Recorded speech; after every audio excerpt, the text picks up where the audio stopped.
when I convince myself I want it, I'm immediately hooked. And truly, immediate gratification is my Achilles heel.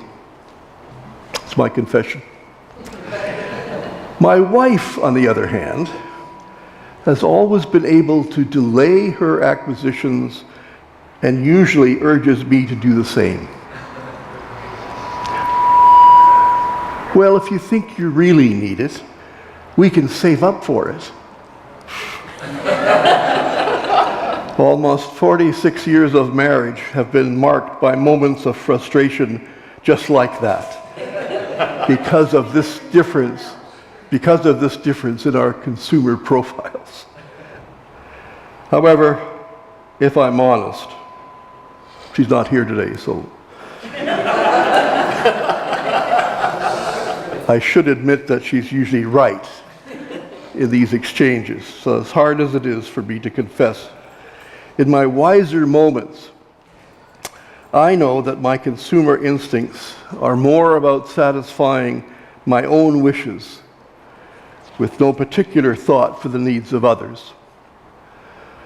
Of course, in my defense, that's how advertisers want me to behave, to place myself and my wishes at the center of things. And I don't think it's just me. I fear that's what often drives our North American culture and its values. It's a commitment to our perceived personal needs or desires with no thought of communal responsibilities. That is to say, my neighbor's needs.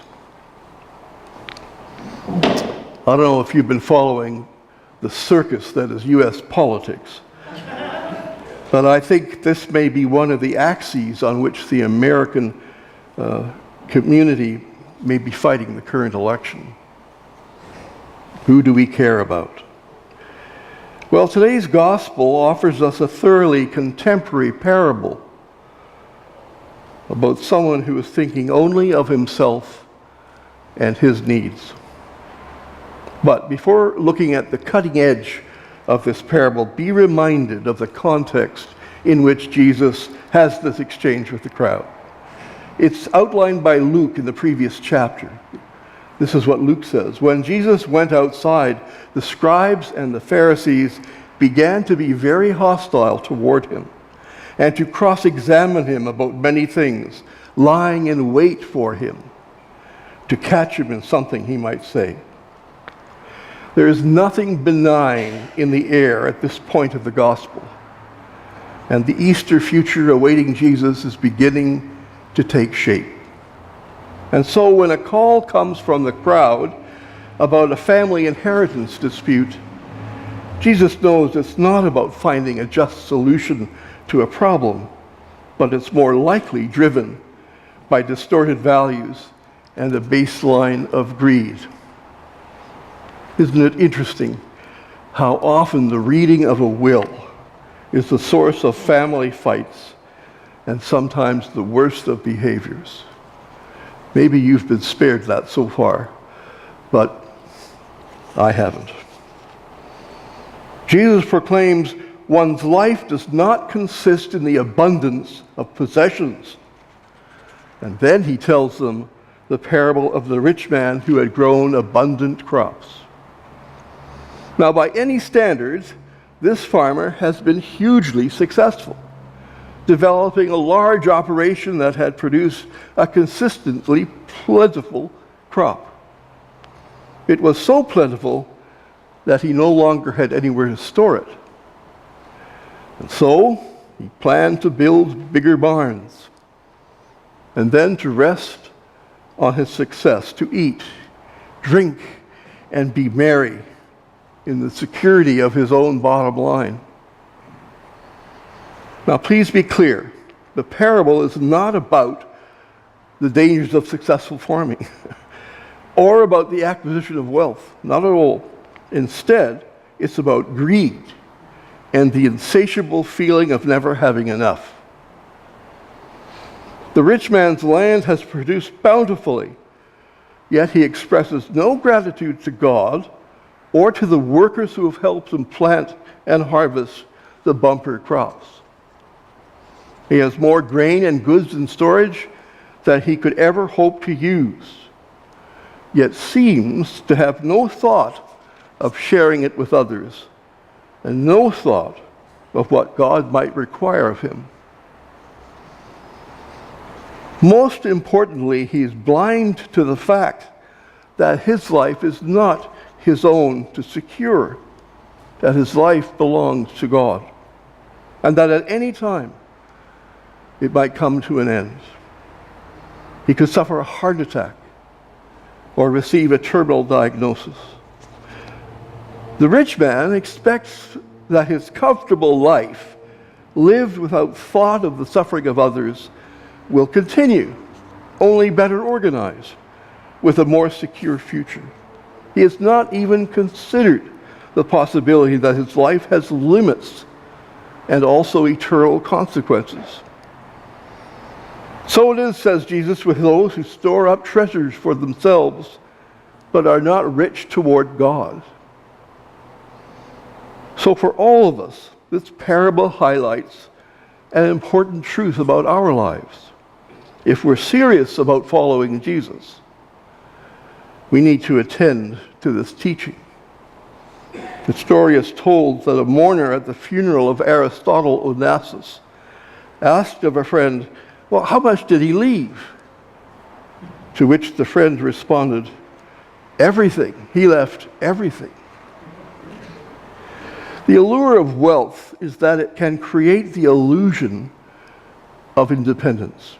It promises us that we can transcend our everyday vulnerabilities and needs that remind us that we're mortal, created beings ultimately and always dependent on one another, and more especially on God.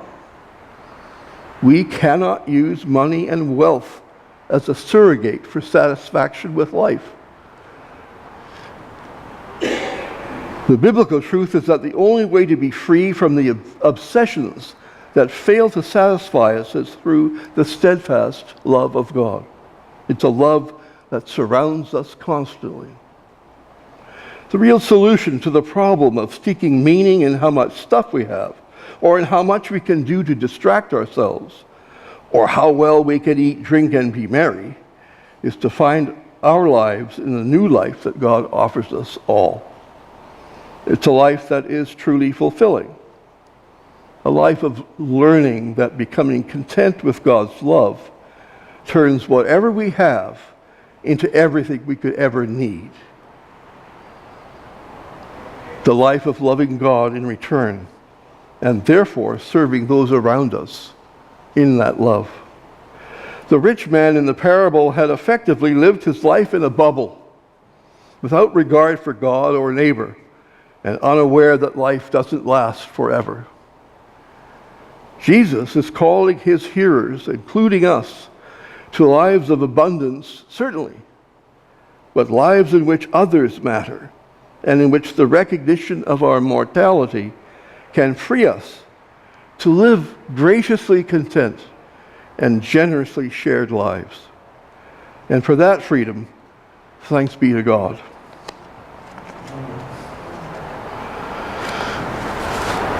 What do you think? It's true. True? Is that a struggle for other people the way it is for me? I had a crisis when I got to 55 and realized I was no longer eligible for Freedom 55. And it's true, isn't it? There's hardly ever enough. We're constantly programmed to want more. Mary Jolietti, I think I've mentioned her before, in a book called Radical Gratitude, says our society teaches us to want more, constantly bombarding us with advertisements, 15,000 a day, which tell us that we need the next thing, whatever the next thing is. So we're constantly seeing ourselves as less than we are because we don't have that next thing yet. She said, wouldn't it be interesting if we could live our lives with radical gratitude, to be thankful for whatever we have whatever God has given us.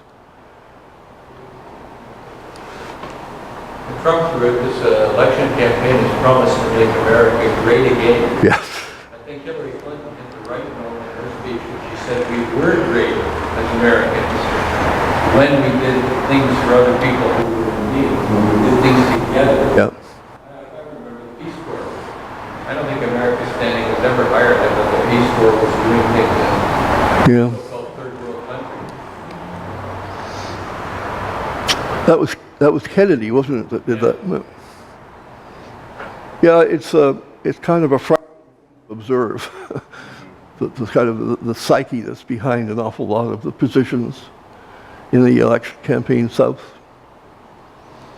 But I don't think we should be gratuitously angry at them, because we are part of the same North American culture. The same machine, consumer machine, drives them as it does us. Not called gross national product for nothing. Yeah. Gross indeed.